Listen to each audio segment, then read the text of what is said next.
नमस्कार। हमारा साप्ताहिक कार्यक्रम आनंद वर्धन जी के साथ हमेशा की तरह आनंद, थैंक यू फॉर जॉइनिंग। मेरे को पता है आप बहुत ही ज़्यादा व्यस्त हैं इस हफ्ते, फिर भी आपने टाइम निकाला, थैंक यू सो मच। तो मैं जल्दी से आज का कार्यक्रम शुरू करता हूँ। मैं आपसे 2 चीज़ों पर आज डिस्कशन करूँगा। एक तो महाराष्ट्र का इलेक्शन है, वहाँ का ओपिनियन पोल्स भी आ गए हैं, लेकिन वहाँ पे जो भी आज हो रहा है, स्पेशली ये जो स्लोगन्स बन गए हैं कुछ, उसके बारे में मैं आपसे थोड़ा-सा डिस्कशन करूँगा। और सेकंड पॉइंट मैं आपसे करूँगा, जो राहुल गांधी का एडिटोरियल आया था इंडियन इकोनॉमी पर, और उन्होंने 1-2 चीज़ें बड़ी साफ-साफ कही थी, तो उसको लेकर बीजेपी में बहुत ज़्यादा ओवर रिएक्शन सा हो गया है। तो शुरू करता हूँ मैं पहले पॉइंट से। ये स्लोगन आनंद बटेंगे तो कटेंगे, ये योगी आदित्यनाथ जी ने दिया था, बहुत पॉपुलर भी हो गया है, हर जगह इसका इस्तेमाल हो रहा है। उसके बाद मोदी जी आए और उन्होंने स्लोगन दे दिया, एक है तो सेफ है। इशारा बिल्कुल वही है हिंदू मुस्लिम करने का, कि डिवाइड कर दो तो हमें फायदा होगा। लेकिन उन्हीं की पार्टी में, उन्हीं के एनडीए में अजीत पवार जी इसके खिलाफ बोल पड़े परसों। उन्होंने ये कहा कि बटेंगे तो कटेंगे नारा महाराष्ट्र में नहीं चलेगा। योगी आदित्यनाथ के बयान का विरोध किया उन्होंने और ये कहा कि ये सब यूपी और झारखंड में ही चल सकता है। तो सबसे पहले तो मैं आपका रिएक्शन ये चाहूँगा, और इसके अलावा भी मोदी जी की भाषा तो वही चल रही है आनंद, उसमें कोई ख़ास फ़र्क नहीं आया है। ल अगर आप गौर से देखें तो शायद थोड़ी बहुत और भी गिर चुकी है। तो वो तो नहीं सुधर रहे हैं और ना ही बीजेपी सुधर रही है, वो हिंदू-मुस्लिम किए जा रहे हैं। आनंद। जी, जी। अजय, वो उसी तरह की कोई बात है कि अगर आप तेलंगाना में रहते हैं और आपको तेलुगु आती है, तो आप तेलुगु ही बोलोगे। और अगर मैं यहाँ रहता हूँ, मान लीजिए भोजपुर में, तो मुझे भोजपुरी आती है, मैं भोजपुरी बोलूंगा। कोई इटली में रहता है, उसको इटालियन बोलेगा, कोई फ्रांस बोले। उसी तरह से मोदी जी को जो आता है वही तो बोलेंगे ना। अब आपको ये लग रहा है कि वो 73 74 की उम्र में वो भाषा सुधार लेंगे, तो मुझे लगता है कि ये हम लोगों की तरफ से एक जबरदस्ती की दिमाग में ख्वाहिश है। वो जैसे हैं, वो जिस तरह से जो भाषा का इस्तेमाल करते हैं, इतने साल से भाषा का इस्तेमाल करते रहे हैं, जिस तरह से वो तो वैसे वही बोलेंगे। दूसरी बात, जो बटेंगे तो कटेंगे, ये योगी आदित्यनाथ जी का नारा तो था, लेकिन इसमें ताकत और इसका पेनिट्रेशन हुआ जब इसको आरएसएस ने इसको आगे बढ़ाया। और ये इसलिए समझना जरूरी है कि आरएसएस का मथुरा में वो जो मीटिंग बैठक हुई, उसमें योगी जी गए और योगी जी उसमें करीब 2.5-3 घंटा बैठे, और ऐसा कहा जा रहा है कि क्लोज डोर मीटिंग भी हुई। तो अब दोनों चीजें हैं। मोदी जी ने एक है तो सेफ है का एक एक कारण और भी है। एक तो वो इसके समानांतर एक नारा चलाना चाह रहे थे। अमित शाह और मोदी जी कभी नहीं चाहेंगे कि योगी जी का द्वारा किया हुआ नारा वो चले। वो इससे गंदे गंदे नारे हैं उनके पास। उनकी जो मोदी जी और अमित शाह साहब जिस जिस परंपरा से आते हैं, तो उनके पास तो कपिल मिश्रा और अनुराग ठाकुर हैं कि देश के गद्दार, और मतलब इनके पास तो चुनिंदा चुनिंदा है, तो वो योगी जी के नारे को क्यों लेंगे। और दूसरा ये है कि वो कहीं ना कहीं बैलेंस ऑफ पावर भी है कि भाई वो आरएसएस के नारे को से भी अपने को अलग करना चाहते हैं। तो ये तो हो गई बात इनकी। लेकिन अब जो जो अजीत पवार ने कहा है, उसको मैं एक और ढंग से आप उसकी एनालिसिस कर सकते हैं। एनालिसिस इस ढंग से कर सकते हैं कि महाराष्ट्र में आप कैसे देख रहे हैं। आप एक तरह से ये देख सकते हैं कि दो अलायंस लड़ रहे हैं, एक महायुति, एक महाविकास अघाड़ी। फिर आप ये देख सकते हैं कि मतलब एक इंडिया गठबंधन, एक एनडीए है। एक नजरिया ये भी है कि वहां पे 6 पॉलिटिकल पार्टीज लड़ रही हैं, और ये बिल्कुल तय बात है कि किसी भी पॉलिटिकल पार्टी का अकेला वो नहीं आएगा मैंडेट। मतलब अगर वहां पे बीजेपी 152 सीटों पे लड़ रही है, 15 सीटों पे बीजेपी या तो शिंदे साहब की पार्टी के चुनाव चिन्ह पे या अजीत पवार साहब के पार्टी के चुनाव चिन्ह पे अपना कैंडिडेट लड़ा रही है। वो 15 कैंडिडेट बीजेपी के हैं, लेकिन उनके उस पर लड़ रहा है। नाउ विद दिस बैकग्राउंड, ये मैं सिर्फ इसलिए कहा कि 152 में 145 सीटें जीतनी होंगी बीजेपी को फॉर क्लियर मेजॉरिटी, जो नहीं संभव है। तो ये तय है कि इस बार 2 या 3 या 4 जो भी है, कुछ दल मिली जुली ही सरकार बनेगी। अब उसमें 6 दल हैं।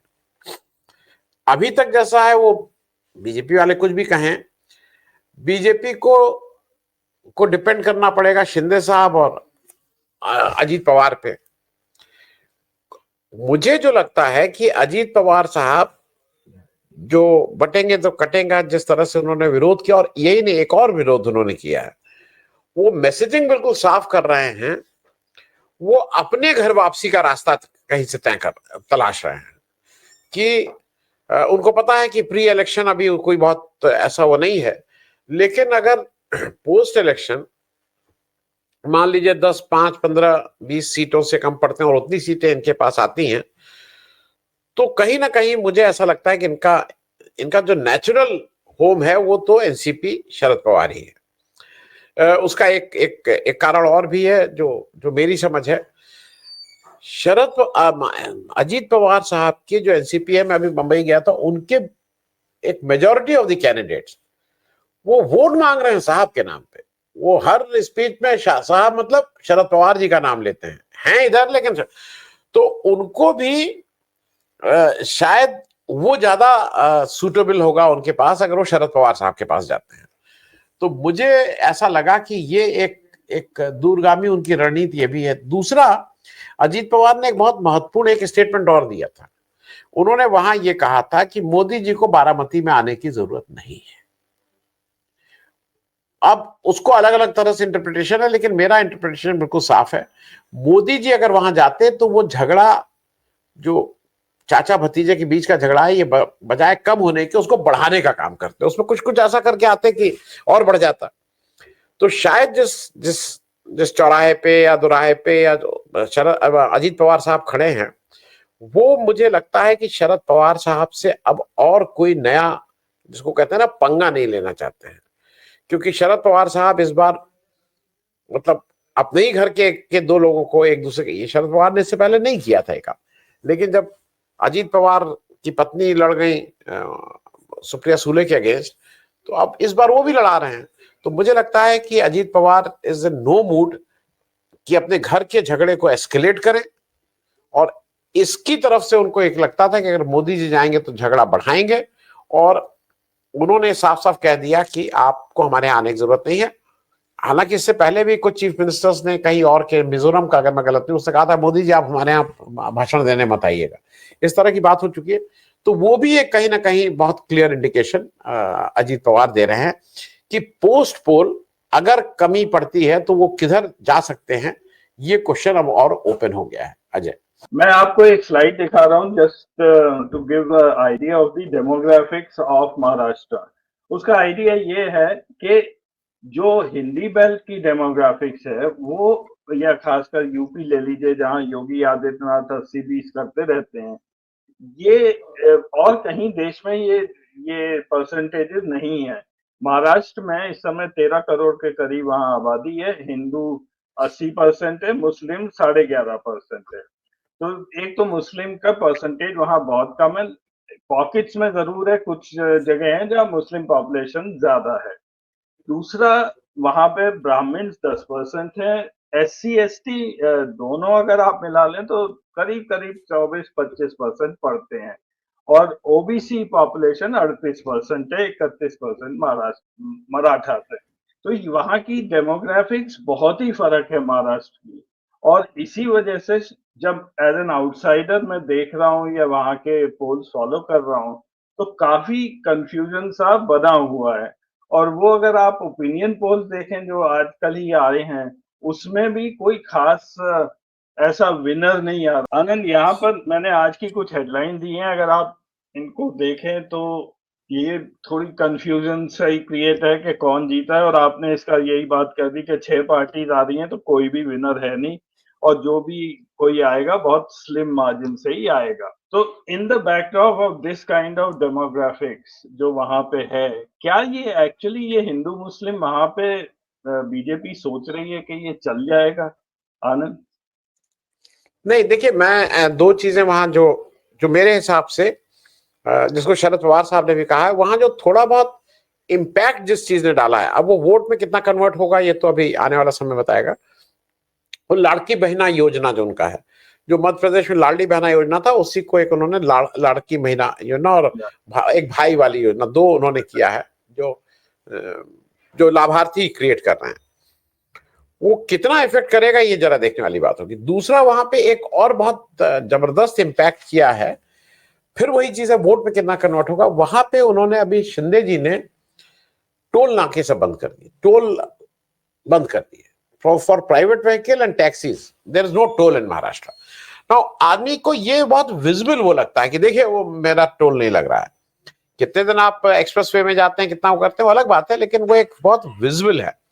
अच्छा, बॉम्बे में जो बॉम्बे से न्यू बॉम्बे जा रहा है या बहुत सी जगहों पे अब टोल बहुत कॉमन हो गया था, मतलब आप कोई पुल पार करिए, कोई डिस्ट्रिक्ट पार करिए तो टोल था। तो वो भी एक बड़ा इम्पैक्ट वहां पे डाल रहा है। लेकिन जैसा आपने आपने बताया कि ये जो, और मेरे साथ तो कई बार इसमें काफी वो हो चुका है कि इस बार OBC voter is having the key. Brahmans by and large BJP के साथ अलाइन हैं। ओबीसी में जो मराठा वोटर है, वो आज की तारीख में जैसा लगता है, कई लोगों का मानना यह है कि जो उनका जो नेतृत्व है मराठा का, वो कुछ भी कह लीजिए, मराठा नेतृत्व में शरद पवार से बड़ा मराठा लीडर महाराष्ट्र में कोई किसी को मानता नहीं है। अब वो बाकी ठीक है, मराठा के नाम पे सब लोग अपनी अपनी पॉलिटिक्स कर रहे हैं, लेकिन शरद पवार से बड़ा इज द टॉलेस्ट लीडर। तो वो एक डेफिनेट रुख, अगर शरद पवार उसको महाविकास आघाड़ी की तरफ मोड़ने में सफल होते हैं, तो एक बहुत बड़ा वहां होगा, एक बहुत बड़ा डिफरेंस वो वहां पे जरूर करेंगे। दूसरा जो है, वहां मुस्लिम वाला जो पॉकेट है, वो ज्यादातर जो उनका तेलंगाना से जो हिस्सा लगता है, वो है, अगर आप करिए तो पुराना वो एक ही था भी, शायद एक स्टेट भी था, वहां पे मुस्लिम डोमिनेशन है। और वहां के औरंगाबाद जिला और इन सब में अगर आपको याद हो तो हमारे ओवैसी साहब की पार्टी वहां पे कुछ कुछ कभी कभी एमपी भी जीता है, कुछ एमएलएस भी जिताती है, उस एरिया में है। लेकिन एक चेंज मैंने पिछले 2019 के बाद और अभी देखा, और खास करके 2024 और इस इलेक्शन में वो देखने वाला होगा। बाई एंड लार्ज जो मुसलमान एआईएमआईएम के साथ भी चले जाते थे या किसी, वो अब इंडिया गठबंधन को नहीं छोड़ रहे हैं। उसका सबसे बड़ा फैक्टर कांग्रेस है, लेकिन फिर भी अगर कांग्रेस है इंडिया गठबंधन में, तो Muslims are aligning themselves with India गठबंधन।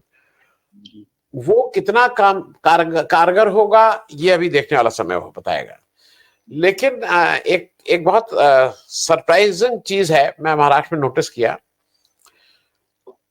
एंटी मुस्लिम, मतलब मुसलमानों के प्रति जो नफरत है वो केवल बीजेपी में है, और उसी का रेसिप्रोकल भी है। मुसलमान बीजेपी को छोड़ के वो इवन शिंदे को वोट देने को तैयार है, बट नॉट बीजेपी। तो अगर आप कुछ भी कहिए, 11-12% एक बड़ा पॉपुलेशन जो बाहर निकल के वोट देता भी है, अगर वो आप अपनी मतलब अपना आप प्रश्न पत्र 88% से ही शुरू करते हैं, आपका टोटल मार्क्स 12 कम हो जाते हैं 88 से, तो थोड़ी डिसएडवांटेजियस पोजीशन है तब तक जब तक आप उसको कंसोलिडेट ना कर लें। वो जो बीजेपी का होता है ना, उसको रिएक्शन में वो लोग खड़े हो जाएं। लेकिन इस बार मुझे नहीं लग रहा है कि इधर इलेक्शंस में कोई हिंदू कंसोलिडेशन हो पा रहा है। राम मंदिर जैसा बात पे अगर कंसोलिडेशन नहीं हो पाया, तो ये सब बटेंगे तो कटेंगे, इन सबसे मुझे नहीं लगता है कि इससे कोई कंसोलिडेशन होगा। अजय जी आनंद, अब मैं आज का दूसरा जो विषय है उस पर आता हूँ। 4-5 दिन पहले राहुल गांधी का एक एडिटोरियल आया, और मेरे हिसाब से उन्होंने बहुत ही सही उसमें चीजें लिखी हैं। किसी के अगेंस्ट वो था नहीं, लेकिन बीजेपी में सडनली उसको देख के सब लोग बहुत चिल्लाने लगे और एक रिएक्शन देना शुरू कर दिया। तो उसमें एक पार्ट लेके मैं आपसे चर्चा करूंगा, जिसमें राहुल गांधी ने ये कहा था कि ईस्ट इंडिया कंपनी ने हमारे अधिक आज्ञाकारी महाराजाओं और नवाबों के साथ साझेदारी करके उन्हें रिश्वत देकर और धमकी देकर भारत का गला घोंट दिया था। इस टाइप का उन्होंने इंग्लिश में कहा था, इंग्लिश कोट मैंने ऊपर लगाया हुआ है। और इसको सुनकर हमारे ज्योतिरादित्य सिंधिया बहुत जोर से नाराज हुए और काफी उन्होंने टिप्पणियां भी की। साथ में मैंने वो भी लगा दिया है, सुभद्रा कुमारी चौहान की बहुत फेमस कविता है, हम सबने पढ़ी है, अंग्रेजों के मित्र सिंधिया, ये तो नेम्ड है कि इन्होंने क्या किया था 1857 में। तो कम से कम सिंधिया जी को तो नहीं उछलना चाहिए था। और क्योंकि सिंधिया को जितनी इज्जत देश में मिली है अभी तक हम लोग करते हैं, और किसी ने कभी ये सोचा नहीं कि ज्योतिरादित्य सिंधिया के पूर्वज ने इस तरह से भारत में दगेबाजी की थी, अंग्रेजों के साथ चले गए थे। लेकिन मैं एक स्लाइड और दिखाऊंगा आपको, फिर आपकी टिप्पणी चाहूंगा। ये कुछ ऐसे नाम हैं, ये हिंदू राजाओं के हैं जो जिन्होंने वो पाकिस्तान का साथ दिया था, और ये चीजें ज्यादा लोग बोलते नहीं है। अमरकोट के राजा क्या हिंदू थे, वो चले गए थे पाकिस्तान, सोधा रूल, ये अमरकोट पाकिस्तान में या उमरकोट इसे बोलते हैं। और आज भी वहाँ के जो वो हिंदू या आप कह लीजिए प्रिंस या महाराजा राणा हमीर सिंह, वो पाकिस्तानी है और वहीं पर रहते हैं ये लोग। इसके बारे में आरएसएस ने कभी कमेंट नहीं किया है कि अब ये बता दें कि ये पाकिस्तानी है, दुश्मन है या हिंदू है, ये क्या है। ट्रैवनकोर जब जो वांटेड टू रिमेन इंडिपेंडेंट, इन्होंने तो अपना एक एम्बेसडर भी पाकिस्तान भेजा दिया था। तो हिंदुओं ने ऐसा नहीं है कि सारों ने हमेशा बड़ी इजीली अपना राज दे दिया और it was a walk over for Sardar Patel. मेरे ख्याल से सबने रेजिस्ट किया होगा उस समय, लेकिन जब ऑप्शन नहीं रहा तो they had to join India. तो इस बारे जी में मैं कहूंगा कि ये सडनली बात कहीं इकोनॉमी की थी और ये लोग कहीं और लेके जाके और एक बहुत बड़ा रिएक्शन दे रहे हैं। आनंद जी नहीं, मैं पहले राजा वाली बात कर लूं फिर इकोनॉमी पे आऊं। हम और तुम अजय जिस स्कूल में पढ़े हैं उसका नाम ही था कॉलविन तालुकेदार, और तालुकेदार होगा राजा साहब लोगों का। और उसमें से हम सब लोग पढ़ के बाहर निकला है। आपने क्या एक भी अपने दोस्त मित्र से सुना कि उनके बाबा, उनके नाना, उनके चाचा, उनके फूआ, उनका कोई भी घर में अंग्रेजों से लड़ा? बहुत से हमारे दोस्त मित्र ऐसे थे जिनके घर में कोई किस्से कहानी लोग बताते थे कि भाई मेरे बाबा जेल गए थे, मेरे नाना जेल गए थे मेरा, लेकिन हमने तो किसी ने उनसे नहीं सुना। दो बातें हैं ये बात, क्योंकि ये किसी को, हमारे साथी लोग हैं, मित्र लोग हैं, किसी को भी बुरा लगेगी, गद्दार बोलने का उनको नहीं जरूरत है। लेकिन उस समय की स्थितियां दो थी, या तो आप अंग्रेजों के साथ चलिए या आप अंग्रेजों के विरोध में रहिए। जो अंग्रेजों का रेवेन्यू सिस्टम था वो सिस्टम ही ऐसा था कि जहां पे वो अपने एजेंट्स नियुक्त करते थे, और उनको सबसे ज्यादा आसानी रहती थी कि अगर वो सो कॉल्ड राजा और तालुकेदार इस तरह की एक रेवेन्यू मशीनरी तैयार कर लें जो रेवेन्यू वसूल के लाए, उसका एक हिस्सा खुद रखे और एक हिस्सा इनको दे। उसके अलग अलग रूप थे, कहीं वो फिक्स था कि भाई हमें तो आपको जैसे ब्लू लाइन बस नहीं चलती थी दिल्ली में कि शाम को तुम्हें ठेके पे दे दिया है 1 लाख, अरे 10,000 हमें दे दो, उसके बाद आदमी मरे जिए, नीचे बस के आए ऊपर बस के चढ़ाओ उससे। तो उस तरह के बहुत राजा साहब लोग थे कि ब्रिटिश सरकार को एक फिक्स पैसा देना, उसके बाद आदमी को काटो, मारो, उल्टा लटका दो, सीधा कर दो, कहां से पैसा निकालो, जो करो, मुझे इससे मतलब नहीं। तो ये तो इनका हिस्ट्री, इसमें कोई ऐसा राहुल गांधी ने कोई नया वो नहीं किया है। लेकिन सिंधिया साहब के बारे में मैं इतना बता दूं, मैं पिछले साल की बात है, मध्य प्रदेश में इलेक्शन हो रहे थे, और उसी समय अपने चैनल पे भी आते हैं डॉक्टर राकेश पाठक, उन्होंने सिंधिया राजघराने पे एक डिटेल किताब लिखी है। और उस किताब में उन्होंने एक ना कहा, नहीं, इनके जो बाबा थे, मतलब इनके बाबा के पिताजी ज्योतिरादित्य जी के, उन्होंने किस तरह से अंग्रेजों के साथ गए, किस तरह से गद्दारी की, वो डिटेल्ड है, एक नहीं है। और वो कोई एक बार नहीं हुआ कि उन्होंने एक बार बेईमानी कर लिया, एक बार, वो एक लंबी फहरिस्त है। तो उनके ऊपर, डॉक्टर राकेश पाठक के ऊपर क्यों नहीं मुकदमा चला दे रहे हैं? भाई चलाए उनके ऊपर मुकदमा, क्या वो तो किताब के रूप में लिखा के, वो सब जगह बटी है वो किताब, और उसका भोपाल में विमोचन हुआ। तो why not he is coming forward and asking for this? क्योंकि सिंधिया की बात कोई बोलता नहीं, सबको पता है कि सिंधिया तो अंग्रेजों के साथ थे। इसमें कोई ढपी चुपी बात नहीं है। तो मैं सिर्फ ये कहना चाह रहा हूं कि ये जो पक्ष है वो पक्ष बहुत उजला पक्ष नहीं है। आपने देश की आजादी के लिए काम नहीं किया था, आप लोग अपने स्वार्थ में थे।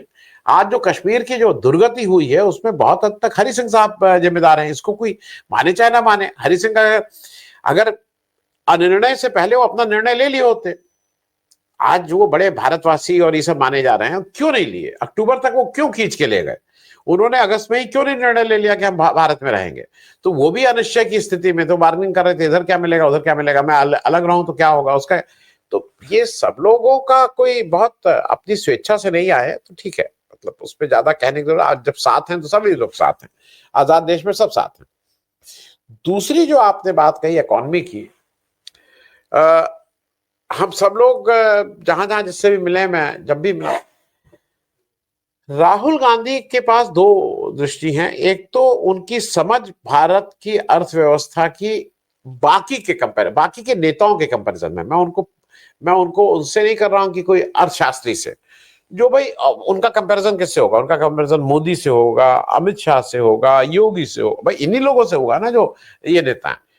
उनके मुकाबले इनका कोई कंपैरिजन ही नहीं है। Rahul Gandhi understands this much better. दूसरा जो मुझे लगता है जहां पर राहुल गांधी के एज है इन लोगों से ज्यादा, he has the solution also, he can address that problem कि इसको कैसे टैकल किया जाए। वो उस दृष्टि से मुझे ये लगता है कि नोटबंदी का क्यों नहीं बताते हैं आप फायदा? आप बताइए ना कि नोटबंदी से ये फायदे हुए थे, हमने ये अचीव किया। Why BJP shies away? अगर कोई नोटबंदी की बात करता है तो उनको ये बात नहीं होनी चाहिए। तो मुझे ऐसा लगता है कि इट इज हाई टाइम।